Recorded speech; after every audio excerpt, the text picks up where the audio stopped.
but can they convert that into a strong and stable victory at the national polls next month? Jonathan Pye, Westminster. Strong and stable. Strong and stable. Problem is it works, doesn't it? You know, take back control, make America great again. It's on message, isn't it? And even the Tories don't think we'd be stupid enough to buy things can only get better, because they just can't, can they, really? But strong and stable, fine. Strong and stable. Strong and stable. I mean, in the 24 months that the Tories have had a majority, they called for a public debate on the EU, which was fought so appallingly and cynically that we're now out of the EU, strong and stable. In that 24 months, they've reneged on almost every promise they gave to the Scottish people during their referendum, which could finally lead to the eventual collapse of the United Kingdom. Strong and stable. After promising he wouldn't, Cameron resigns, leaving Theresa May, a Remainer who is now staking a premiership on getting us a hard Brexit. It's great to have someone of conviction at the helm, isn't it? We have a government who is presently being investigated for electoral fraud on a massive scale by multiple police forces covering 29 constituencies, meaning they're either incompetent or criminal when it comes to finance. Strong and stable. Strong on the EU. She just collapsed the Brexit negotiations before they even started. That's not strong and stable. That's dangerous and paranoid and cynical. Playing chicken with the EU just to make yourself look hard.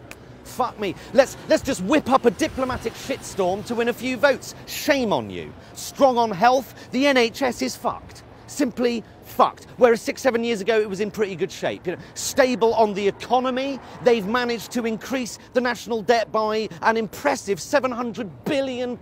It was weak and desperate how quick she was to jump on Trump's dick. You know, Merkel did it the classy way. She got ignored by him. But you, Theresa, do you want to come meet the Queen?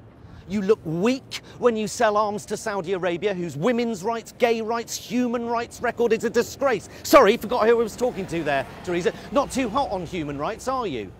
Strong on stable on public safety, closing fire stations, privatising prisons, police numbers down by 14%. No, I haven't finished, Tim. Workers' rights, fuck 'em. The Tories' disdain for the unemployed is well known, but their open disdain for disabled people and their carers, that's a new one on me. Strong and stable futures for our children. This is where it gets really good, okay? Child poverty through the roof.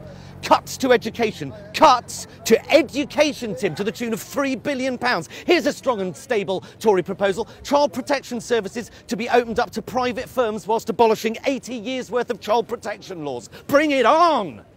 How do they get away with it? It's good PR.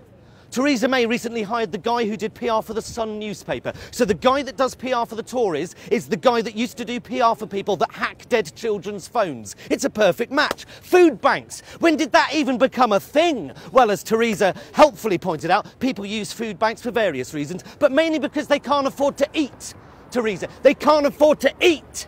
People living on the streets has doubled under the Tories. Housing crisis? What housing crisis? We've built loads of houses, yeah, and most of them are fucking mansions. You've shut down domestic violence refuge centres, you've decimated mental health services, you've slashed legal aid. Yeah. Strong and stable, strong and stable.